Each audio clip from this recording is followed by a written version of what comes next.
From the Cronkite studios in downtown Phoenix, this is Cronkite News. Gabrielle Giffords, Mark Kelly, and congressional Democrats gathered with Parkland High School students today on the eve of the March for Our Lives events against gun violence. We tracked the March for Our Lives movement from the nation's capitals to Arizona's capital. We'll meet the organizers of the Phoenix rally who are calling for gun reform and school safety. And following the threat of a veto, President Donald Trump signs a new spending bill. What the $1.3 trillion budget includes. Cronkite News starts now.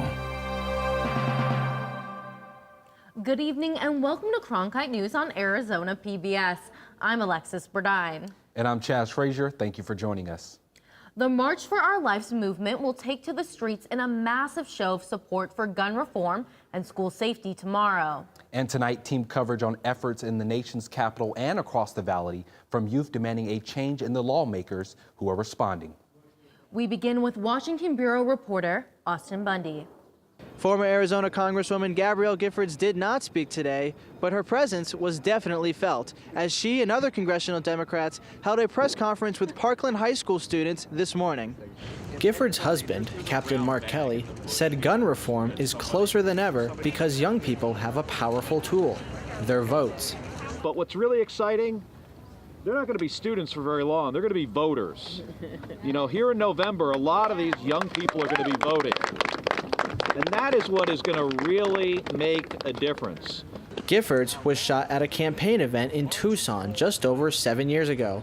And since the 2012 shooting at Sandy Hook Elementary, she and Kelly have been a big part of the fight for sensible gun control.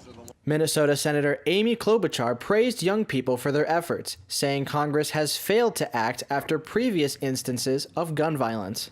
And when Gabby Giffords was gunned down in front of a supermarket doing her job and lived and went on to take on this cause all over the country, she would tell you no matter what she did, it still hasn't been enough. Reporting from the Capitol, Austin Bundy, Cronkite News. I'm Ariana Bustos at the nation's capital, where the March for Our Lives event is already being set up behind me. Hundreds of thousands of people are expected to attend the event tomorrow. Set up by student organizers to protest against gun violence and advocate for stricter gun laws, the march is drawing people from across the country and around the world. Linda Mbambo came all the way from South Africa and says she is going to attend the march to gain knowledge and show solidarity. I think it's appalling that so many lives can be lost and nothing can be done about the current gun laws in the States.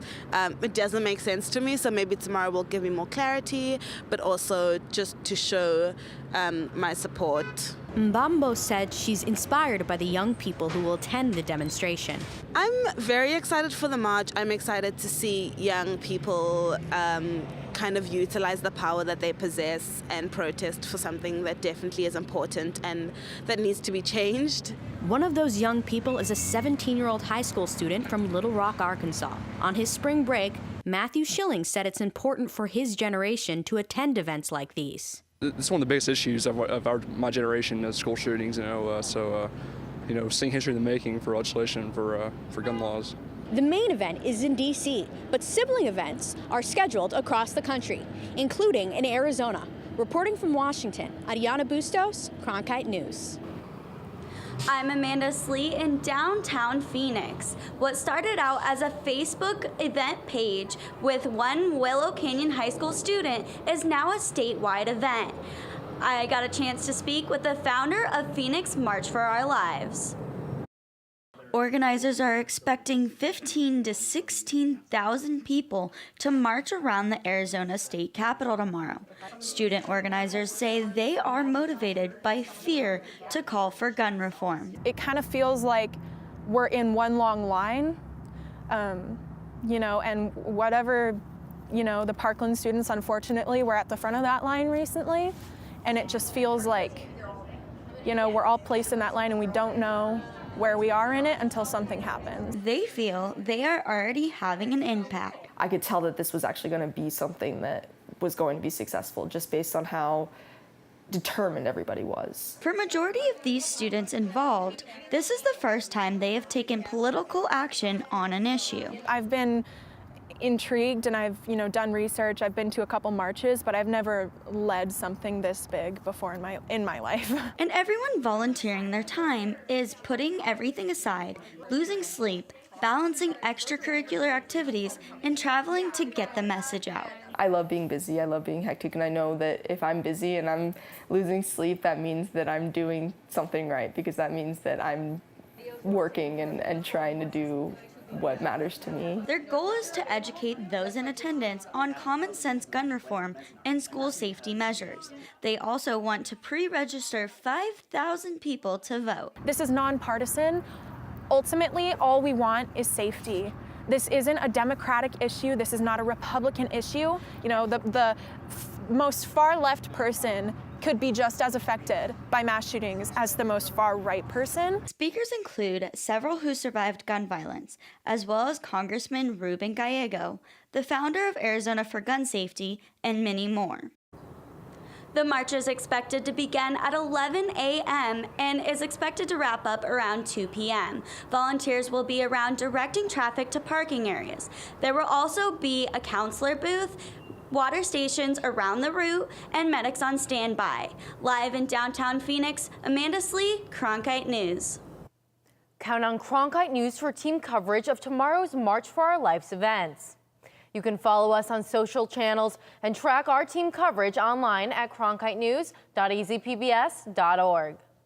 President Donald Trump says he signed a $1.3 trillion omnibus spending bill, averting a government shutdown just hours after saying he was considering a veto.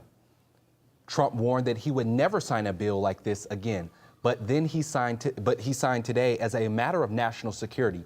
Trump blamed Democrats for not pushing the protection of DACA recipients in the bill. The package provides $1.6 billion for constructing new sections and a border wall replacing older sections. Trump called that an initial down payment, but wants $25 billion total for the wall. There are a lot of things that I'm unhappy about in this bill. There are a lot of things that we shouldn't have had in this bill, but we were, in a sense, forced. If we want to build our military, we were forced to have. There are some things that we should have in the bill.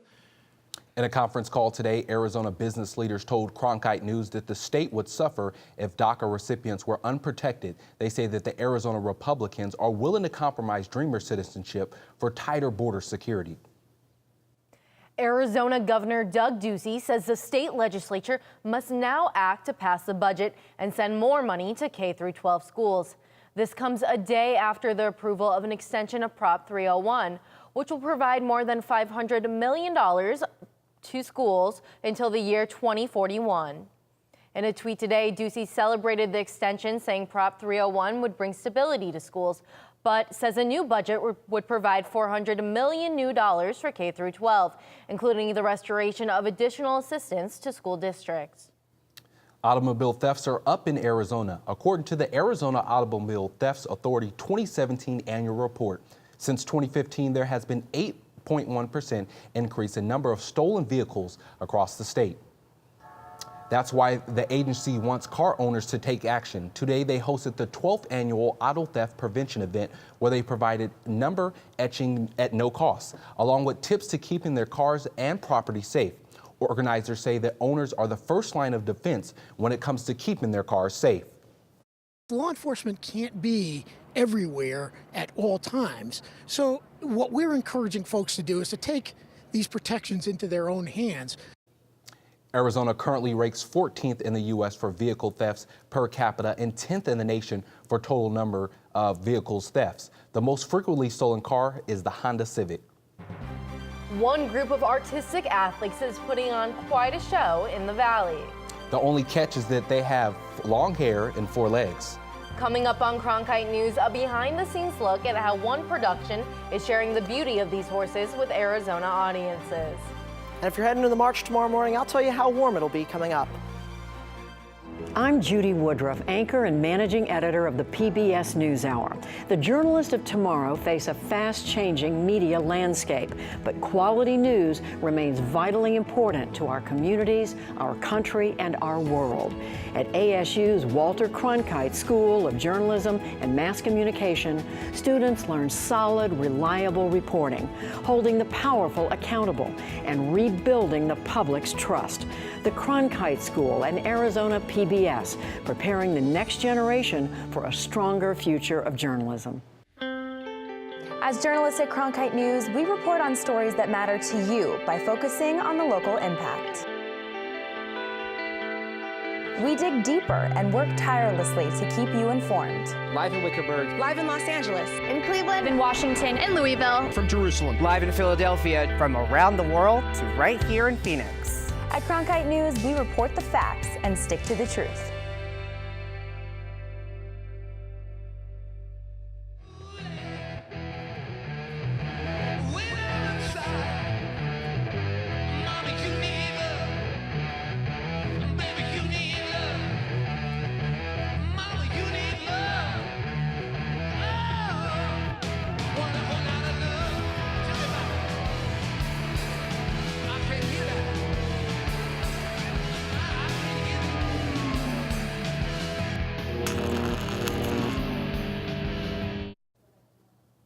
A popular show in the Valley has just been extended. Cavalia Odiseo is continuing its run with four-legged stars in the spotlight. Arizona PBS sent photographer Samuel Minna to the Big Top to find out what it takes to get these horses ready for the big stage. This is the home of Cavalia Odiseo, which is a spectacular theatrical production that includes aerial, acrobatic, and equestrian arts. So Odiseo, we have over 12 different breeds, and each breed specializes in a different discipline. Many of our horses are imported internationally, so we have horses from Spain, Portugal, France, Australia. They need constant care. They're like children. We want to make sure that they're happy, we want to make sure that they're healthy. We have 10 grooms, 3 vet techs, and 18 artists that take care of these horses. That feels good, eh? The grooming is the essential part of their hygiene. It's a little bit like us. We shower because we want to look nice, but mainly because we want to stay healthy, and it's the same idea for them.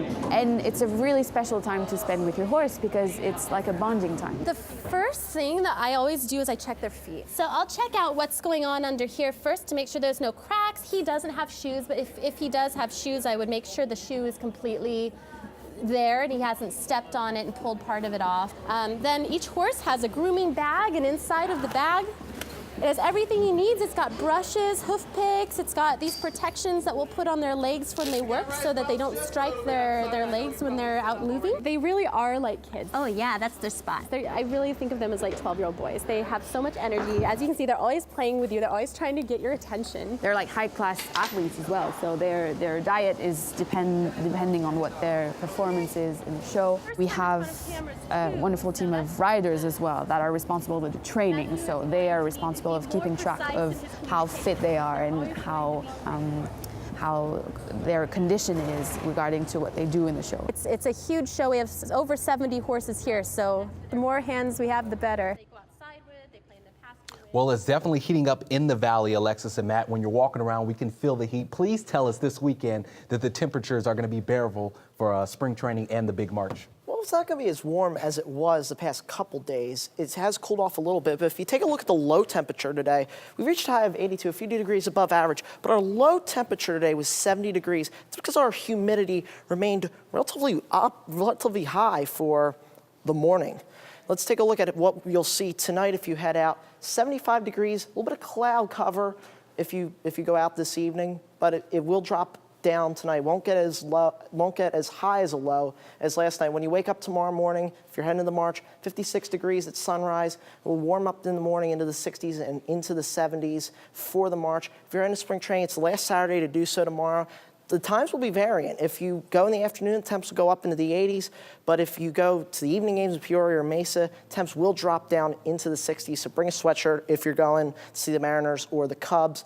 It will be 75 degrees and sunny on Monday, and when you get back to work, your high temps will be in the mid to upper 70s. From the Cronkite Weather Center, I'm Matt Kling. Stay tuned. Our top social stories of the week are coming up next. And for top Arizona stories anytime, go to cronkitenews.azpbs.org and have a good evening.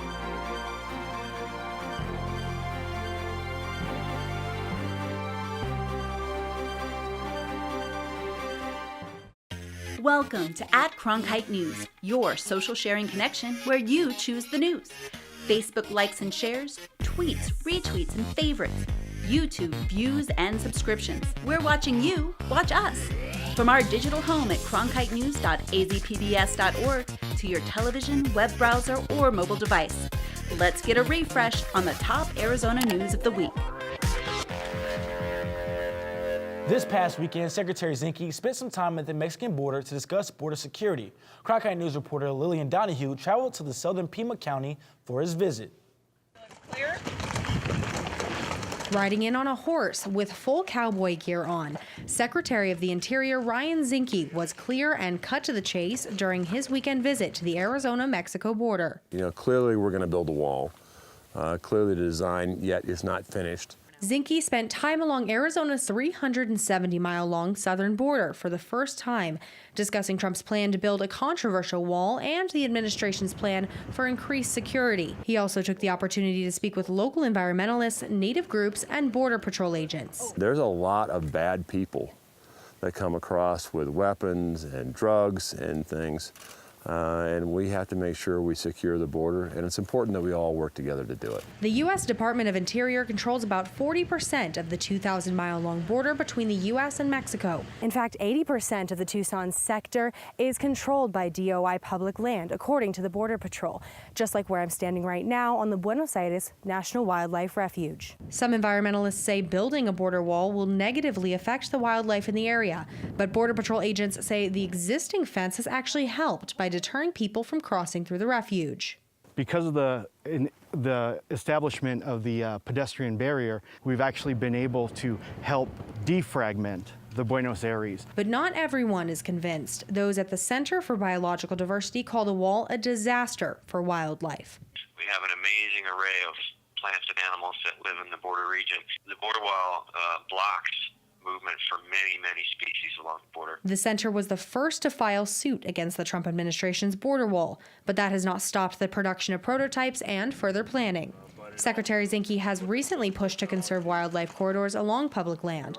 Although he says Trump's proposed wall will keep more Americans safe, he agrees it's not perfect. It doesn't fix everything, but it fixes certainly a class of problems. In Sasabe, Lillian Donahue, Cronkite News. The secretary said he plans to speak with President Trump about the concerns he heard along the border during their next cabinet meeting on Wednesday. Just 2 days after President Donald Trump visited San Diego to inspect prototypes of his planned border wall, a House subcommittee asked the question, what do we get for $33 billion? Cronkite News reporter Austin Bundy in our Washington bureau was there for today's debate. Democrats on the House Homeland Security Committee, like Texas Congressman Filemon Vela, believe the wall is a waste of time and taxpayer money. Of the $33 billion in investments identified in this plan, approximately 55% of these taxpayer dollars are meant to build a big, beautiful border wall. That seems unusually disproportionate given what we have heard in testimony. Acting Deputy Commissioner for U.S. Customs and Border Protection, Ronald Viteo, would not guarantee that a wall will completely halt border crossers, but he said the president's plan would help address the problems faced by Border Patrol agents. Where we have the investment in a complete fashion, technology, infrastructure, mobility to the border, we will be much more effective. Tucson Representative Martha McSally argued the wall shouldn't be such a polarizing issue, noting that previous administrations have called for replacement barriers across the southern border. Lots of miles of replacement fencing and some additional barriers, wall barriers approved under previous administrations. So this has been a consistent element of what the operators have asked for. In Washington, Austin Bundy, Cronkite News. Amid the uncertain future of DACA, young immigrants are not the only ones concerned about an end to that program. Business owners will also see an impact. Reporter Adriana de Alba explores how ending DACA would have a serious impact on Arizona's restaurant industry. At the Wildflower Bread Company, preparing baked goods may be a never-ending cycle, but it's also a blessing for Claudia Gutierrez, who works as the company's head pastry chef. I love what I do. I love pastry, but the main thing is because we are like a family, that they care for each other. She started in the company's sanitation department. Today, she's a manager at its headquarters and also happens to be a DACA recipient. The thought of losing that protection weighs on her shoulders every day. But it's here where she has found someone to lean on, the company's founder, Louis Basile. As soon as, we start about here in DACA, he helped me a lot. Over the course of 22 years, Basile has expanded Wildflower to 14 locations around Arizona. For him, the so-called dreamers have been an integral part of his company, and he wants his voice as a restaurant owner to be heard. They are a part of this country, and we need to remove the uncertainty that somehow suggests that they're not an integral part of what makes America great. In a letter written to Arizona Senator John McCain, Basile urges him to find a long-term solution for DACA recipients in limbo, stressing that dreamers make up more than 5% of his employees. But 57% of the dreamers stay with Wildflower for more than 3 years. The New American Economy estimates that more than 18% of DACA-eligible employees make up the restaurant industry, the #1 field they work in. The simple reality is that we need employees. Some of our best employees are our dreamers and our DACA employees. There is an argument, of course, that these are folks who are coming here and taking jobs from Americans. The reality, of course, is that if you do the math, you realize that we're at full employment, and yet many of these undocumented workers are working.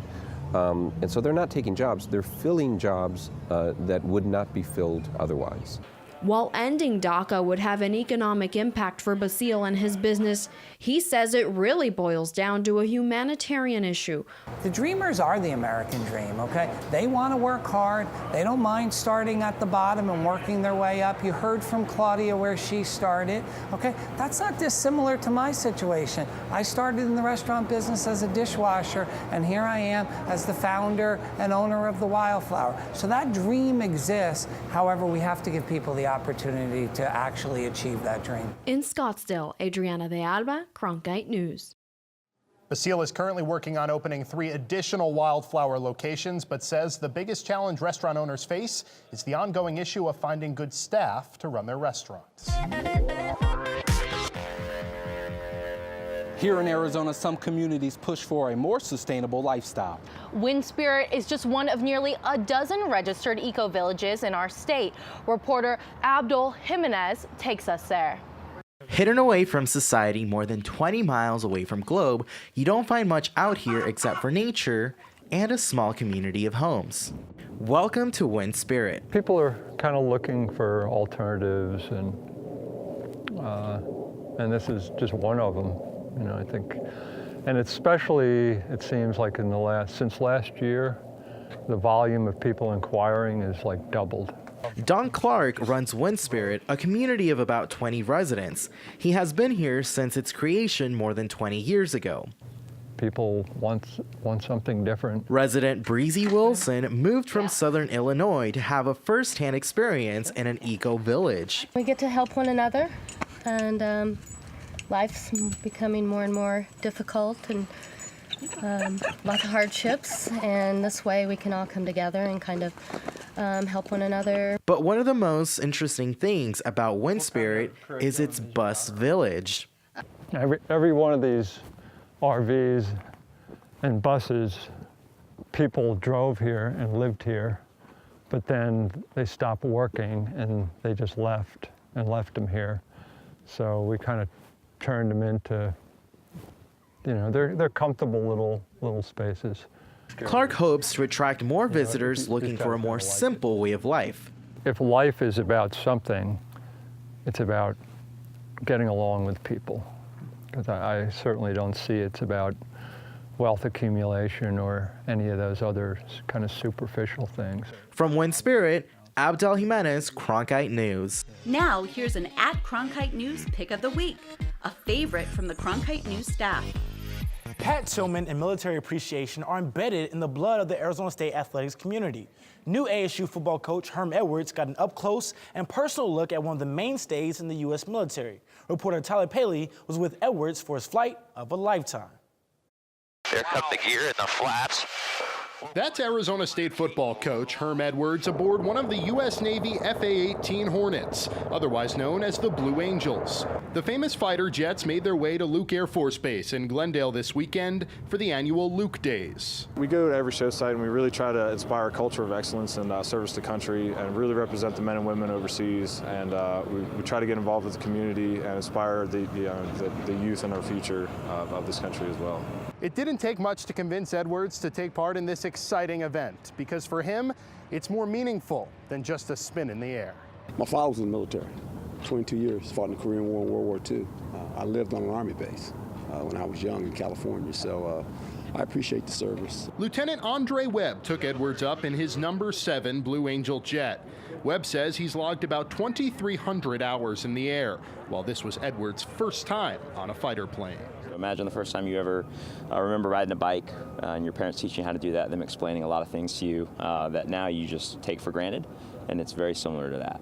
I can feel that a lot. A flight Edwards will never forget, and one that's given him a greater appreciation for the service members overseas.